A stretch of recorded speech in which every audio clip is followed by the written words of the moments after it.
Maayong adlaw mga higala. Karong adlaw atong hisgutan ang usa ka nindot nga topiko. Nganong si Hesus nagtudlo man sa mga pasumbingay. Si Hesus sa iyahang pagpanudlo, iyang gigamit ang mga sugilanon. Dili lang kini nakapasibot sa mga tigpaminaw, kundi nakapahimo usab kanila sa pagpamati og maayo. Mao kini ang usa ka paagi nga makatabang sa pagpasantop sa kamatuoran ngadto sa ilang mga hunahuna. Nganong si Hesus nagsulti man gyud pinaagi sa mga pasumbingay. Ang pahayag sa Biblia nag-ingon, unya miduol ang mga tinun-an ug miingon kaniya nganong pinaagi mga sambingay ang imong pagkasulti kanila. Kanila mitubag siya nga nag-ingon, kaninyo gitugot ang pagpakasabot sa mga tinaguan mahitungod sa gingharian sa langit. Apan kanila wala kini itugot. Kay siya nga adunay iya pagahatagan og labaw pa ug makabaton siya sa kadagaya. Apan siya nga walay iya pagakuhaan sa bisan unsa nga anaa kaniya. Mao kini ang hinungdan ngano nga magasulti ako kanila pinaagig mga sambingay. Kay bisan tuod sila magatutok, dili man sila makakita. Ug bisan tuod sila magapaminaw, dili man sila makabati ni makasabot. Niini nga mga teksto atong masabtan nga sa iyang pagtudlo sa pasumbingay kadtong gusto nga makahibalo sa gitudlo ni Kristo, makasabot dayon.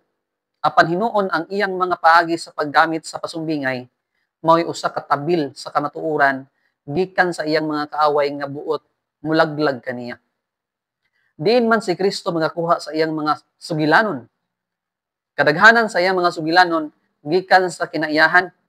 Kini mao ang mga butang nga nailhan sa iyang tigpaminaw. Mao kini ang mga butang gikan sa kinaiyahan nga igamit ni Hesus sa iyang mga pasumbingay. Una, siya nagahisgot mahitungod sa bunglayon. Ikaduha, si Hesus naghisgot o nagsulti mahitungod sa kahoy igira nga walay bunga. Ikatulo, gihisgutan niya ang nawala nga karnero. Ikaupat, ang mag-uuma iyaha nga gihisgutan. Ug ang ikalima, gihisgutan ni Ginoong Hesus ang mahitungod sa liso sa mustasa. Ug daghan sa iyang mga pasumbingay, adunay kahimuan sa nagkalain-lain nga kasinatian sa kinabuhi, sa mapananglit sa mamumuo sa parasan, ang napulo kababaeng ulay, ug unya ang mga balay sa bato ug sa balas. Kanunay ba si Hesus nagatudlo sa pasumbingay? Ang tubag, oo. Sumala sa sinulat ni Mateo nga nag-ingon, kining tanan gipamulong ni Hesus ngadto sa mga panon sa katawhan, pinaagig mga sambingay. Ug wala gayud siya gikasugilon kanila nga dili pinaagig mga sambingay. Samtang si Hesus nagtudlo sa mga pasumbingay, siya nagtuman sa usa ka tagna nga nasulat sa Salmo 78, bersikulo 2, sa diin si David nagtagna kanhi sa paggamit ni Kristo niining paagiha sa pagpanudlo. Sa pagsabot nato sa kamatuoran, unsang mga prinsipyuha ang gihisgutan ni Hesus? Ang pahayag sa Biblia nag-ingon, kung tuyuon ni bisan kinsa ang pagsabot sa kabubuton sa Dios, nan iyang mahibaluan kon ang akong gitudlo gikan ba sa Dios o nagsulti ba lamang ako sa kaugalingon kong pagbulutan. Ang prinsipyo nga atong sundon mao kini. Una, ang pagsabot sa kamatuoran mag-agad sa pagtuman sa kabubuton sa Dios.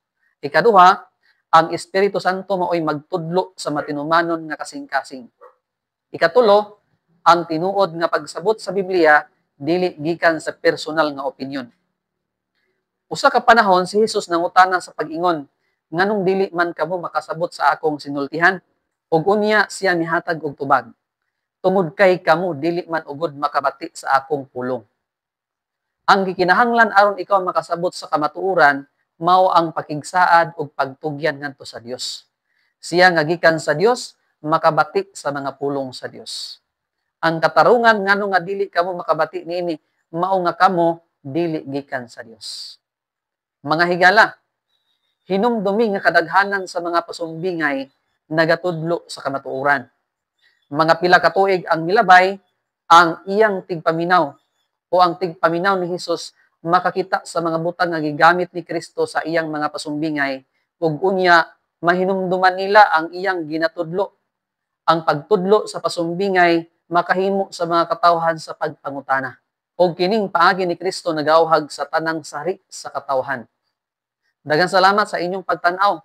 Salamat sa pag-like, pag-share, o pag-subscribe. Kita-kita na punta sa sunod nga video.